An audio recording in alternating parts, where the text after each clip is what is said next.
Welcome once again. This is the Essentials of Political Analysis. I'm Philip Pollack. This is a continuation of Chapter 1.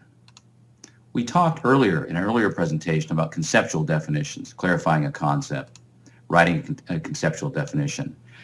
I'd now like to cover operational definitions and look at some thorny issues of measurement error, systematic and random error, criteria of measurement, reliability, and validity, and how you evaluate and remedy problems of reliability and validity.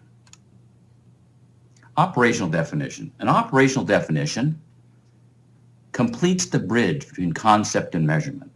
It puts into operation, to use the same word, the idea, the measurement of the empirical property that's embedded in the conceptual definition. I've always preferred the term measurement strategy. I think it's more descriptive, but operational definition is a term, and you've probably heard the term before. Let's talk about this. Here's a very important distinction to think about when you're measuring something. You want to measure an intended characteristic. So if you've got to use a simple illustration, a test of math ability, you only want to test math ability. You don't want to test any other unintended characteristics with the measure that you're using, the operational definition that you're using. Acceptable operational definitions or measurement strategies measure the intended characteristic, and I should say, and only the intended characteristic, the characteristic specified in the conceptual definition. Acceptable strategies do not measure any unintended characteristics. Now, this might seem straightforward, but this is where a lot of mischief occurs. There's some famous examples of problems occurring at just this stage. Let's have a close look at it. Here's a hypothetical. It's a simple example. Then we'll look at a more complex example from the history of public opinion research. Math ability. Here's a perfectly serviceable conceptual definition. The concept of math ability is defined as the extent to which students, going to study this units of analysis, can correctly use basic mathematical operations. So you can think of those as being adding, subtracting, multiplying, and dividing. Here's how a hypothetical instructor operationalized the conceptual definition. Ask students to solve 10 word problems requiring addition, multiplication, division, and so on and so forth. Now, what's wrong with this operational definition? There's slippage between the conceptual definition, which is very good, and the operational definition, which is, one would say, deeply flawed. To be sure, some of the operational definition will in fact measure ability in math. That's intended, and it's in there. If you read these word problems, and you probably encountered these problems before, these sorts of problems. Read them, figure out the math operation that's required, and then compute the answer. But this math instructor is also picking up something you probably noticed. When you have to read these problems, that requires verbal ability to read and understand the words. Think of two students, both of whom inside them, sort of latent, have the same math ability. And you want a measurement that's going to measure that intended characteristic. But one of the students has a better verbal ability than the other student. So the students will be systematically mismeasured. The one with lower verbal ability, even though he or she has the same math ability as the other student, will be consistently measured as having lower math ability. So I put a frowny face on this kind of error. This is an example of what's called systematic measurement error. The problem with it is stitched into the strategy itself. It arises from inside the measurement strategy, which is using these word problems. Here's another one. This is also a systematic, durable characteristic that you don't want to measure. You don't want to measure students' test anxiety. Test anxiety systematically and consistently depresses math scores or any kind of test scores because it always affects the same students in the same way. It's durable. It doesn't go away quickly or overnight. And the next time you have the test, you're going to be measuring test anxiety as well. Verbal ability, test anxiety, these are, again, frowny faces because this is what I would call bad error, systematic measurement error. Now, think of some other sorts of error, though. Suppose there's a fender bender or there's a crowd trying to get into campus for a football game or something, and some students arrive late. Uh, these students would ordinarily be on time, and next time they will be on time or maybe even early. But because of this event that intrudes from outside the measurement context, uh, the students will be in a hurry, they won't be focused, and their grades may be depressed on the exam. But it doesn't come from inside the measurement strategy itself, and it's not durable. It's happenstance. Here's another one that bounces in.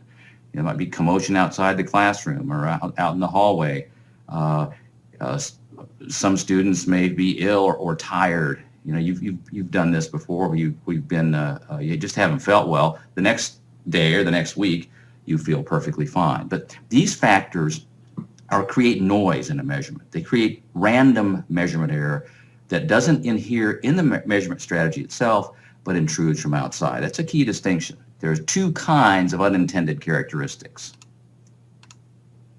Durable, consistent unintended characteristics that arise from inside the measurement strategy itself. And here are those examples again: verbal ability, test anxiety. Test anxiety is an example of what are called reactive measurement effects, or a Hawthorne effect.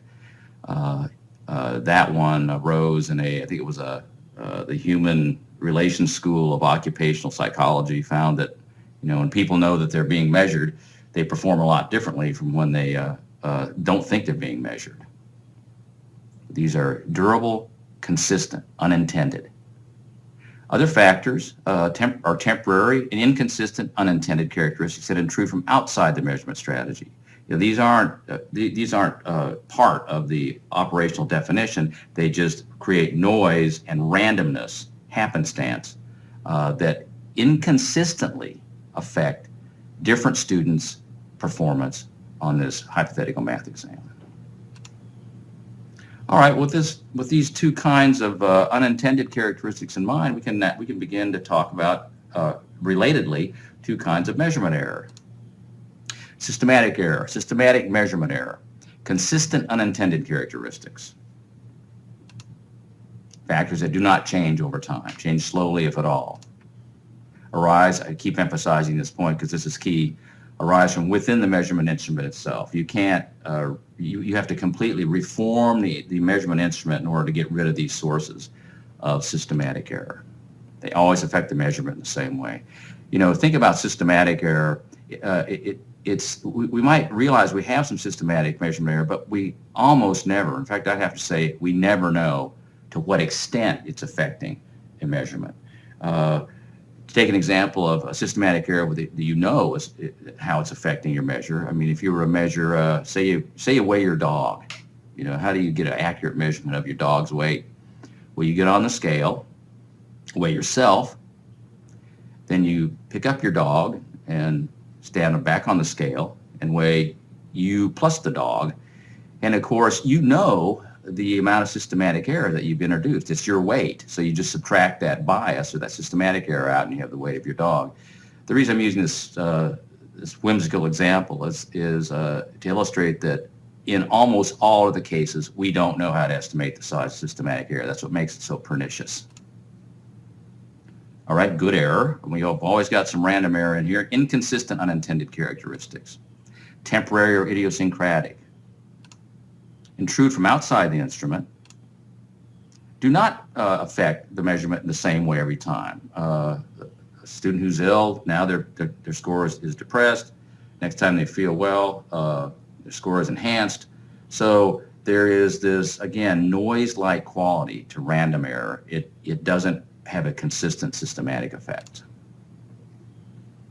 All right, let's talk about a political science example of a systematic measurement error, and this is from the tradition of public opinion research.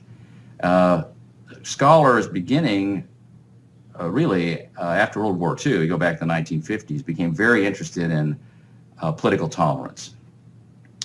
And here is a serviceable conceptual definition of political tolerance. The concept of political tolerance is defined as the extent to which individuals, and it's almost always studied at the level of individuals, exhibit the characteristic of expressing a willingness to allow basic freedoms to unpopular groups. So a basic freedom, of course, would be the freedom of speech, freedom of assembly, freedom to write and have books in a public library, for example.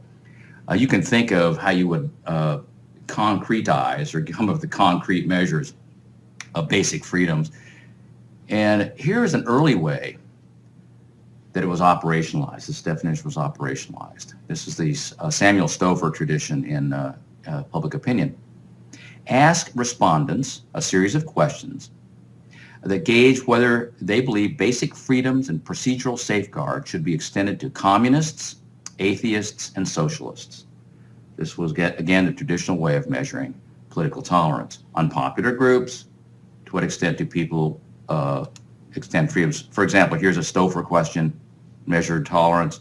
Should an avowed communist be allowed to make a speech? I think he said in your community. You could make it specific to your university or college. Should someone who opposes God and religion be allowed to have a book in the library?